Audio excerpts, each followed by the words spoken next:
Firman Tuhan berkata, "Masuklah melalui pintu gerbangnya dengan nyanyian syukur, ke dalam pelatarannya dengan puji-pujian. Bersyukurlah kepadanya dan pujilah namanya. Sebab Tuhan itu baik, kasih setianya sampai selama-lamanya, dan kesetiaannya tetap turun-temurun." Marilah kita siapkan hidup kita untuk memberikan pujian dan penyembahan kepada Allah semesta alam. Salam sehat, Tuhan Yesus memberkati.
sujud di kakimu,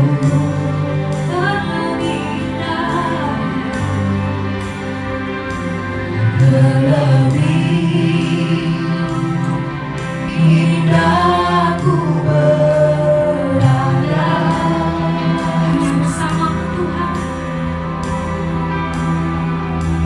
bersama Yesus selamanya. Katakan ya Yesusku, ya Yesusku,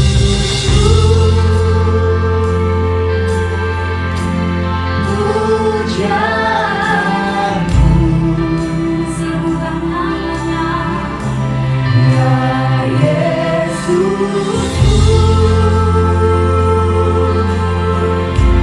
pujaanku lebih-lebih, ya Yesusku,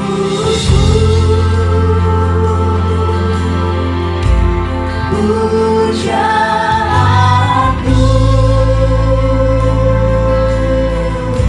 senang hidupku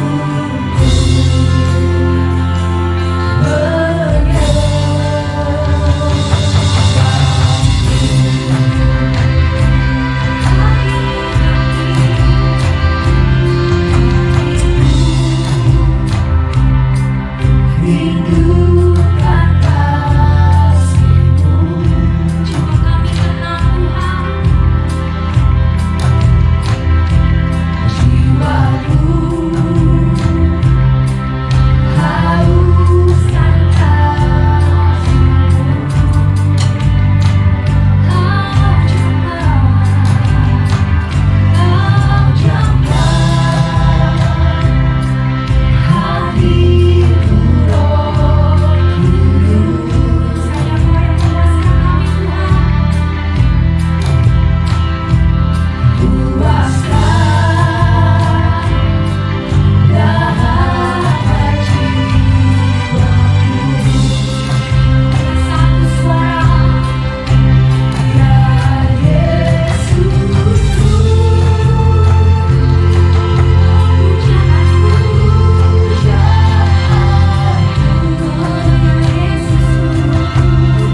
Saudara, biasanya saya yang menyampaikan firman Tuhan, tapi hari ini, dalam kesempatan kali ini, kita akan mendengarkan firman Tuhan yang akan disampaikan oleh Pastor Budi Wikanto dari IFGF Solo. Itu sebabnya persiapkan hati saudara untuk engkau menerima berkat dari Tuhan. Tuhan Yesus memberkati. Ya, Bapak Ibu saudara dikasihi Tuhan, selamat pagi semuanya. Shalom.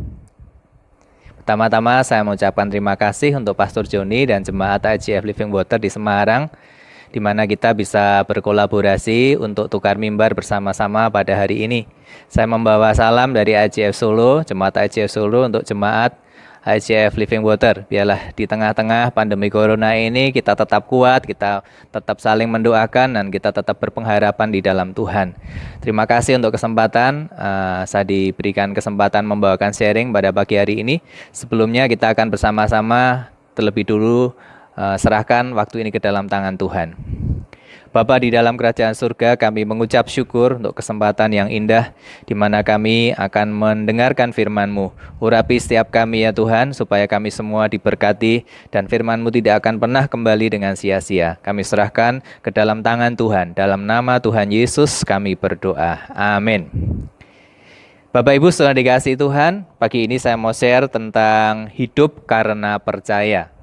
Hidup karena percaya. Saya percaya hari-hari ini adalah salah satu topik yang dibutuhkan oleh setiap jemaat, di mana hari-hari ini kita membutuhkan pegangan, di mana hari-hari ini kita membutuhkan iman yang kuat kepada Tuhan, karena kita tahu tantangan yang kita hadapi begitu besar.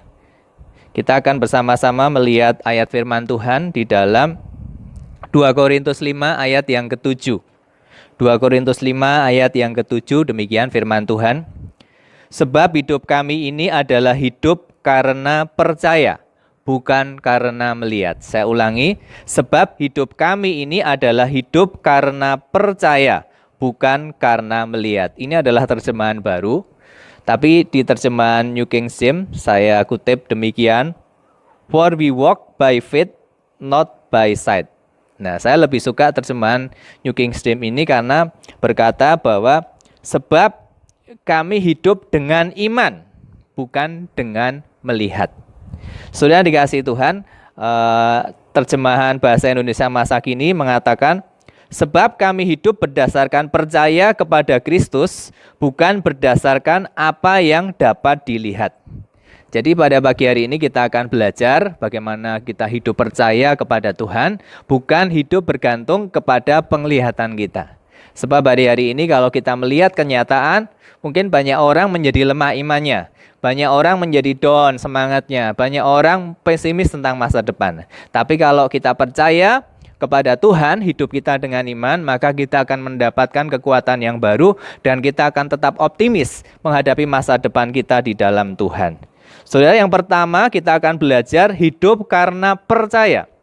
Hidup karena percaya. Nah, kata percaya ini menggambarkan iman yang dalam bahasa Yunani itu adalah pistis. Ya, pistis itu adalah kata benda iman. Tetapi kata kerjanya adalah pistio. Orang yang percaya, mempercayakan. Jadi kalau dalam bahasa Yunani, kata kerja dari iman, pistio ini artinya adalah percaya kepada Tuhan. Kemudian mempercayakan diri kepada Tuhan atau menyerahkan diri kepada Tuhan. Artinya percaya kepada Tuhan, kita sebagai manusia, kita diciptakan oleh Tuhan. Ada Tuhan yang berdaulat atas alam semesta ini, dan ada Tuhan yang berdaulat atas kehidupan kita. Lain halnya dengan orang yang ateis yang tidak percaya kepada Tuhan. Mereka tidak percaya adanya Tuhan. Mereka mungkin percaya kepada sains, kepada ilmu pengetahuan yang mengatakan bahwa manusia itu terjadi karena konspirasi alam semesta, atau mengatakan bahwa manusia itu terjadi karena evolusi daripada monyet dan sebagainya. Itu mereka tidak mempercayai Tuhan. Tapi kalau saudara dan saya sebagai orang percaya, kita terlahir ke dunia ini karena Tuhan. Yang percaya katakan amin. Saudara dan saya di sini karena Tuhan. Saudara dan saya hidup karena Tuhan, diciptakan oleh Tuhan, bahkan segambar dan serupa dengan Dia. Kata pisteo juga berarti mempercayakan diri kepada Tuhan. Diri berarti segala sesuatu yang ada di dalam kehidupan kita, baik tubuh kita, pribadi kita, mungkin pekerjaan kita, keluarga kita, bisnis kita, pelayanan kita, untuk mempercayakannya kepada Tuhan. Saudara, artinya kita percaya bahwa di dalam setiap gerak langkah kita, kita tidak bisa jalan sendiri. Kita membutuhkan penyertaan Tuhan, kita membutuhkan pertolongan Tuhan di dalam setiap kehidupan kita. Atau menyerahkan diri kepada Tuhan. Ya, ini adalah wujud kita berserah diri kepada Tuhan, itu adalah percaya, saudara. Kalau saudara percaya, berarti berserah diri kepada Tuhan. Percaya bahwa Tuhan yang sanggup memelihara kita, percaya bahwa Tuhan yang melindungi kita, percaya Tuhan bahwa Tuhan yang memelihara kehidupan saudara dan saya.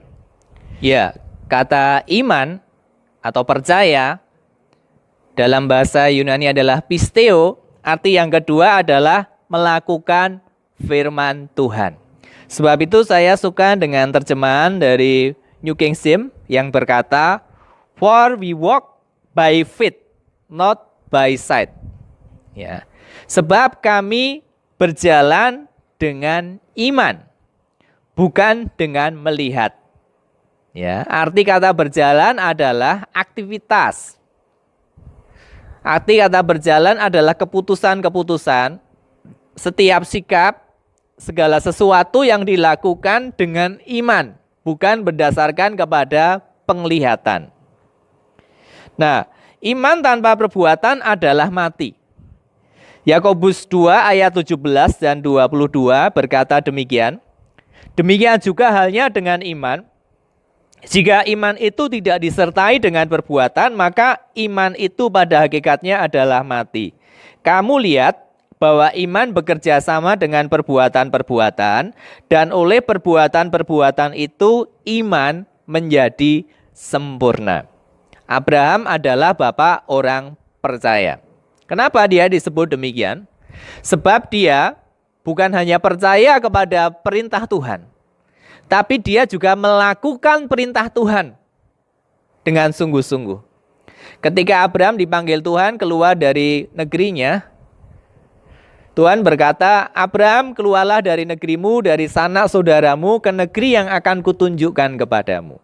Abraham di sana sebetulnya sudah sukses. Punya banyak domba, banyak ternak, banyak pegawai, pengusaha yang kaya, saudara. Tapi dia percaya kepada Tuhan dan dia taat kepada perintah Tuhan. Dia tahu bahwa Tuhan itu yang berbicara. Dan dia membuktikan bahwa dia melangkah, meninggalkan negerinya bersama Sarah, menuju ke negeri yang sebetulnya dia tidak tahu. Tapi dia melangkah, meninggalkan negerinya, menuju ke negeri yang akan Tuhan tunjukkan. Demikian juga pada saat Abraham disuruh Tuhan mempersembahkan anaknya di atas Gunung Moria. Dia percaya itu suara Tuhan. Walaupun sebagai seorang ayah dia rasanya berat untuk mengorbankan anaknya yang tunggal satu-satunya. Tapi dia lebih percaya kepada suara Tuhan. Dan dia bukan saja percaya, tapi dia juga melangkah, menunjukkan ketaatannya kepada Tuhan. Pagi-pagi dia menyiapkan keledainya, kayu bakar, dan kemudian membangunkan Ishak anaknya.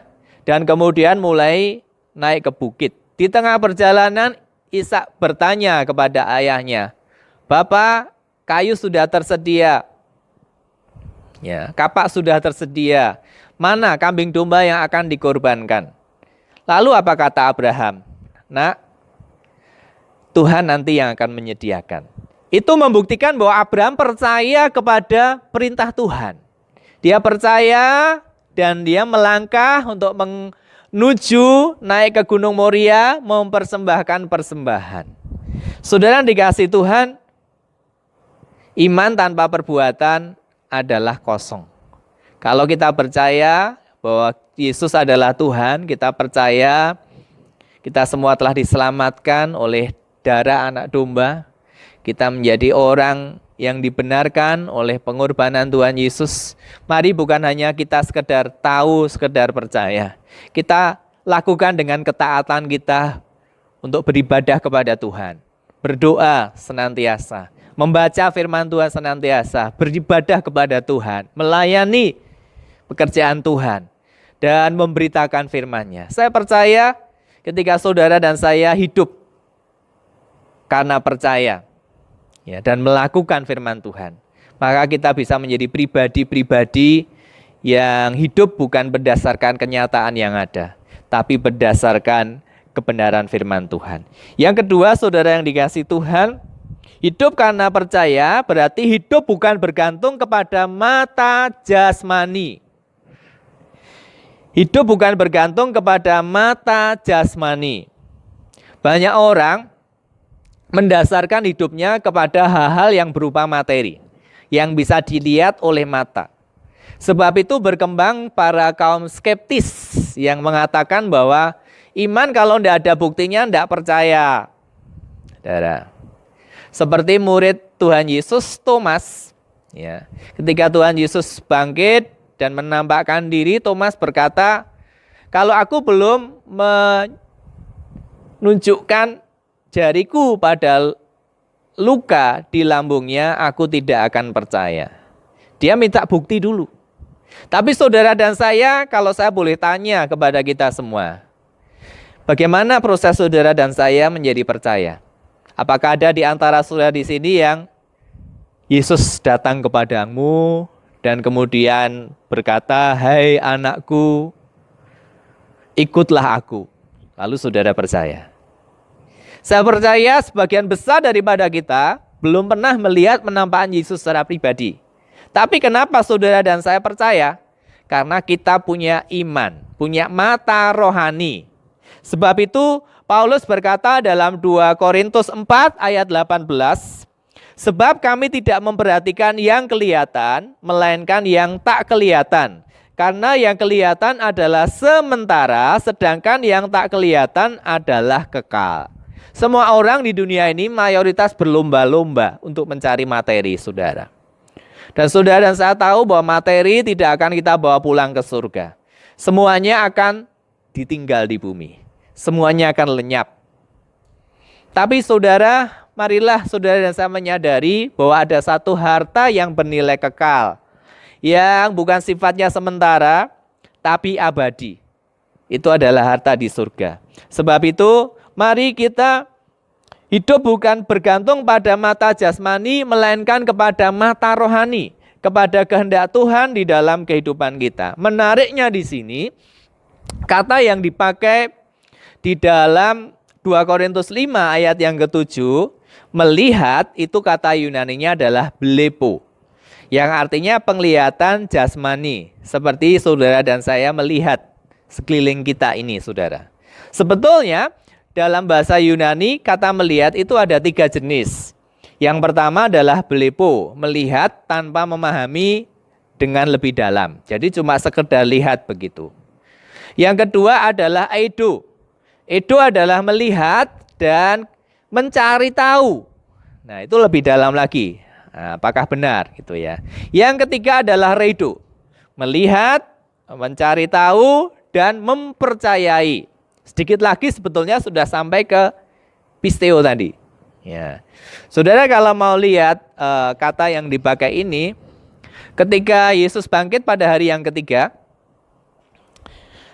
waktu itu Maria ibu Yesus juga Maria yang lain pergi ke kubur. Dan di sana mereka berjumpa dengan seorang malaikat. Dan mereka sangat takjub, sangat kaget, kan mereka sangat takut, dan malaikat itu berkata, jangan takut. Kamu mencari Yesus, dia tidak ada di sini, tapi dia telah bangkit. Dia tahu keadaannya bahwa kubur telah terbuka. Dia percaya bahwa yang disampaikan oleh malaikat itu adalah firman Tuhan. Memang benar-benar Yesus sudah bangkit. Dan ketika dia mendengar berita itu, dia percaya, dia segera pulang dengan sukacita dan menyampaikan kabar itu kepada murid-murid yang lain dan berkata, Yesus sudah bangkit. Nah, itu adalah eido. Nah, tapi yang dipakai di sini adalah blepo, penglihatan secara jasmani, saudara. Nah, ada banyak orang yang memiliki kemampuan untuk melihat secara jasmani tetapi tidak bisa melihat secara rohani. Di sini saya akan mengungkapkan beberapa kesaksian tokoh Kristen yang luar biasa. Kebetulan dua-duanya adalah seorang perempuan yang memberikan dampak begitu besar kepada kekristenan, kepada gereja, dan kepada dunia. Yang pertama adalah Fanny Crosby. Ia dilahirkan di tengah-tengah keluarga yang miskin di Amerika. Pada umur 6 minggu, saudara, ia terkena flu dan matanya mengalami peradangan. Ia dibawa ke dokter, tapi saudara, ternyata dokter salah melakukan pengobatan atau malpraktek, sehingga mengakibatkan kebutaan seumur hidup pada Fanny Crosby, saudara. Pada umur 6 bulan, ayahnya sakit dan kemudian meninggal. Sehingga dia hanya dibesarkan oleh ibu dan neneknya. Ibunya mencari pekerjaan menjadi pembantu rumah tangga dan ia hanya diasuh oleh neneknya, saudara. Tapi puji Tuhan, neneknya adalah seorang yang takut akan Tuhan, seorang yang cinta akan Tuhan. Dia begitu tekun, dia begitu telaten untuk mendidik Fanny Crosby mengenalkan dunia yang tidak dia lihat secara jasmani. Dia menekankan bahwa adalah lebih penting berdoa dan membaca Alkitab setiap hari. Jadi Fanny Crosby, saudara, setiap hari membaca Alkitab 5 pasal. Walaupun dia tidak bisa melihat. Neneknya yang membacakan setiap hari 5 pasal, setiap hari 5 pasal. Akhirnya imannya bertumbuh. Dan walaupun Fanny Crosby hidup dalam kebutaan sejak dari kecil, saudara, waktu masih bayi, tidak membuat dia minder, tidak membuat dia putus asa, tidak membuat dia kecewa, tapi dia bisa memiliki kepercayaan diri. Kenapa? Karena dia tahu kalau dia diizinkan Tuhan untuk mengalami kebutaan, semua terjadi oleh karena kasih karunia. Dan Tuhan tidak akan membiarkan Fanny Crosby seorang diri. Saudara, ternyata Tuhan terus menuntun kehidupan Fanny Crosby. Ia bisa melanjutkan kuliah, ya. Ia belajar banyak hal. Ia belajar musik, belajar piano, belajar harpa, belajar gitar, dan suara soprannya sangat bagus, saudara. Dan ia dalam kuliahnya masuk ke sebuah kelompok debat yang akhirnya mengantarkannya untuk menjadi seorang motivator dan pembicara internasional. Ya, salah satu legacy atau warisan yang ditinggalkan buat orang percaya, semasa hidup Fanny Crosby, dia telah menciptakan lebih dari 8.000 himne, saudara. Dan itu sangat luar biasa, sangat produktif sekali karyanya sepanjang masa, menjadi berkat bagi gereja-gereja, menjadi berkat bagi orang percaya. Saudara, Fanny Crosby diizinkan Tuhan untuk mengalami kebutaan dari kecil. Tapi bukan berarti dia tidak mengenal Tuhan. Justru di dalam kebutaannya, dia bisa bersyukur kepada Tuhan. Dia bisa melihat rencana Tuhan dalam kehidupannya. Dia bisa melihat masa depannya. Dia bisa melihat bahwa Tuhan itu sungguh nyata dalam kehidupannya. Dan dia bisa memberikan dampak yang luar biasa karena dia percaya kepada Tuhan, walaupun mata jasmaninya tidak melihat. Tokoh yang kedua adalah Helen Keller. Hampir serupa dengan Fanny Crosby. Helen Keller adalah seorang penulis, pejuang hak asasi manusia, aktivis politik, seorang dosen di Amerika. Pada umur 19 bulan, ia menderita sakit yang menyebabkan mengalami kebutaan dan tuli secara permanen, saudara. Namun keadaannya tidak membuat ia menyerah. Ia terus belajar mengucapkan kata-kata setiap hari 30 kata. Ya, kalau dia tuli berarti hubungannya dengan bisu, ya, karena setiap pendengaran itu yang dia ucapkan. Nah, kalau dia tidak mendengar berarti dia tidak bisa berkata-kata dengan lancar. Oleh sebab itu seorang mentor namanya Anne Sullivan, seorang guru daripada Helen Keller ini dengan telaten, dengan tekun mengajari dia 30 kata setiap hari. diajari untuk membaca tulisan Braille, saudara. Dan luar biasa mengalami kemajuan yang sangat pesat. Ternyata Helen Keller memiliki kecerdasan yang luar biasa. Dia bisa menulis puisi, dia bisa menulis buku-buku, dan buku-bukunya sangat memberkati. Diterjemahkan dalam 50 bahasa. Ya, Helen Keller kisah hidupnya ini 2 kali mendapatkan penghargaan Piala Oscar. Ya, ia melanjutkan kuliah dan kemudian mendirikan sebuah foundation, yayasan untuk anak-anak buta dan tuli, saudara. Ia berkeliling ke 39 negara dan bertemu dengan para presiden, dan mereka semuanya bekerja sama dengan yayasan Helen Keller ini untuk mendukung, mensupport anak-anak yang buta dan tuli. Saudara yang dikasihi Tuhan, keterbatasan fisik tidak bisa membatasi kuasa Allah yang bekerja dalam kehidupan diri Helen Keller. Meskipun dia tidak bisa melihat secara jasmani, tapi dia bisa melihat rencana Allah. Dia bisa melihat janji-janji Allah. Dia bisa melihat masa depannya. Karena hidup bukan bergantung kepada mata jasmani, tetapi kepada mata rohani. Saudara, buta jasmani bukan berarti buta rohani.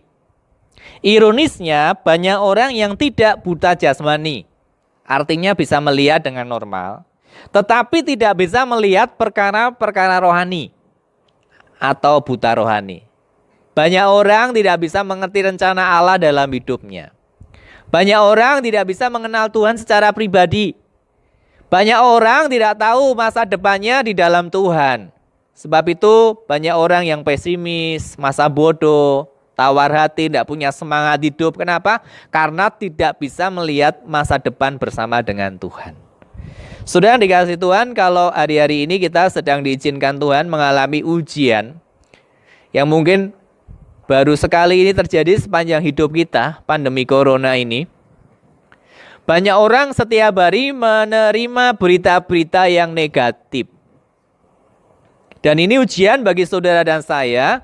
Apakah kita hidup berdasarkan berita yang kita dengar? Atau kita hidup berdasarkan firman Tuhan? Pertanyaannya, apa inspirasimu setiap hari? Apa inspirasimu setiap hari?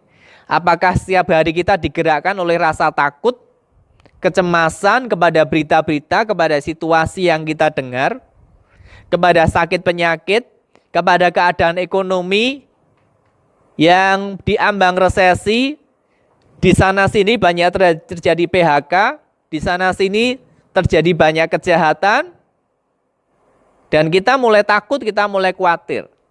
Kalau itu yang jadi inspirasi kita, saya yakin kita tidak akan kuat dalam iman.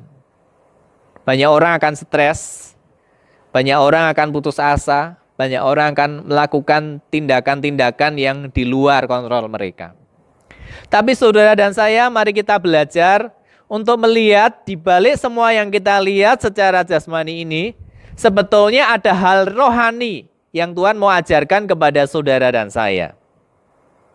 Itulah sebabnya mari kita belajar untuk melihat dengan mata rohani, bukan dengan mata jasmani. Sebab yang kita lihat dengan mata jasmani adalah sementara, tapi kalau saudara dan saya melihat secara rohani, itu bernilai kekal. Roma 10 ayat 17 berkata, jadi iman timbul dari pendengaran, dan pendengaran oleh firman Kristus. Iman timbul dari pendengaran, dan pendengaran oleh firman Kristus. Kedua tokoh yang tadi saya sampaikan, baik Fanny Crosby maupun Helen Keller, sekalipun mereka tidak bisa melihat secara jasmani, tapi orang-orang yang membimbing mereka, nenek mereka, pembimbing mereka mengajarkan untuk membaca firman Tuhan setiap hari. Dan itu membuat mereka imannya kuat. Sekalipun kondisi fisiknya penuh dengan keterbatasan, tidak bisa melihat seperti teman-temannya, tapi mereka bisa melihat rencana Allah dalam hidup mereka. Mereka bisa melihat masa depan mereka di dalam Tuhan. Sebab itu mereka punya iman yang kuat, mereka terus bekerja, mereka terus berusaha, belajar, mengembangkan diri, mengembangkan talenta-talenta mereka sampai akhirnya mereka bisa memberikan dampak kepada dunia. Saudara yang dikasihi Tuhan, bagaimana dengan saudara dan saya? Saya berdoa supaya hari ini, ya kita memang melihat secara jasmani, tetapi tidak cukup melihat secara jasmani. Saudara dan saya, kita harus melihat yang rohani. Karena yang jasmani adalah sementara, yang rohani bernilai kekal, bersifat kekal. Mari bersama-sama kita belajar untuk mempercayai bahwa Alkitab itu adalah isinya untuk hidup saudara dan saya. Kalau kita mau berhasil, kalau kita mau sukses, ikuti kata firman Tuhan. Belajar untuk percaya firman Tuhan dan belajar untuk melakukan firman Tuhan. Saya sangat percaya Mazmur 1, berbahagialah orang yang kesukaannya ialah Taurat Tuhan dan yang merenungkan Taurat itu siang dan malam. Ia seperti pohon yang ditanam di tepi aliran sungai, yang senantiasa hijau daunnya, yang senantiasa menghasilkan buah pada musimnya, apa saja yang diperbuatnya berhasil. Saudara, mari kita setiap hari gunakan waktu ini untuk membaca dan merenungkan firman Tuhan secara teratur. Karena firman Tuhan itu adalah pelita bagi kaki kita dan terang bagi jalan kita. Hidup karena percaya. Mari kita belajar untuk mempercayakan hidup kita kepada Tuhan. Menyerahkan hidup kita kepada Tuhan. Dan mari kita belajar untuk tidak tergantung kepada penglihatan kita secara jasmani. Karena yang jasmani ini adalah sementara, tetapi yang rohani bernilai kekal. Biarlah hari ini firman Tuhan berbicara dalam kehidupan saudara dan saya sendiri, dan mengubah kita menjadi orang-orang yang bisa mengerti rencana Allah, sehingga hidup kita akan berdampak bagi orang lain. Saya rindu berdoa buat kita semuanya, supaya kita tetap kuat dan boleh hidup di dalam kehendak Tuhan. Haleluya, Tuhan memberkati. Mari kita berdoa.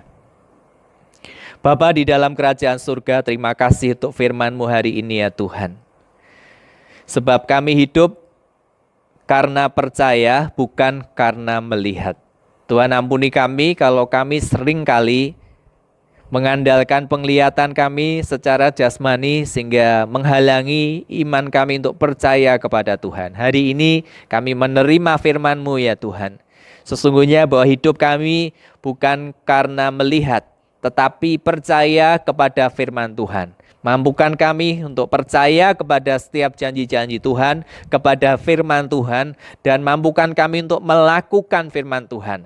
Sebab ketika kami punya iman dan kami melakukan firman, maka iman kami akan menjadi sempurna. Iman kami akan menjadi berisi. Iman kami akan menggenapi setiap rencana-Mu dalam kehidupan kami. Apapun yang sedang kami alami pada hari-hari ini, mungkin kami mendengar berita-berita yang buruk. Kenyataan atau keadaan yang kami lihat mungkin membuat kami khawatir, membuat kami cemas. Ya Tuhan, itu sedang terjadi hari-hari ini. Tapi kami lebih mempercayai firman Tuhan, bahwa Tuhan menyertai anak-anak Tuhan. Bahwa rancangan masa depan kami adalah masa depan yang penuh dengan pengharapan. Rancangan damai sejahtera. Masa depan kami adalah masa depan yang cerah. Itulah sebabnya kami mau terus mengikuti rencana-Mu Tuhan, mendengar suara-Mu dan melakukan firman-Mu dalam kehidupan kami sehari-hari. Terima kasih Tuhan untuk firman-Mu hari ini. Kami percaya firman-Mu akan mengerjakan apa yang Kau rancangkan dalam kehidupan kami. Terpujilah nama Tuhan. Dalam nama Tuhan Yesus Kristus kami berdoa. Haleluya. Amin. Saudara, kita sudah mendengarkan kebenaran firman Tuhan. Yang dibutuhkan dari kita adalah respons kita. Mari kita meresponi firman Tuhan. Biarlah firman Tuhan boleh memberikan kekuatan kepada kita, bahkan mengubahkan hidup kita. Kalau itu menjadi kebenaran yang menegur kita, mengubah kehidupan kita. Terima kebenaran firman Tuhan dengan roh-Mu, dan saat ini mari kita bawa hidup kita. Kita mau menyembah Tuhan, dan kami Tuhan rindu Tuhan supaya firman-Mu benar-benar hidup dalam hidup kami.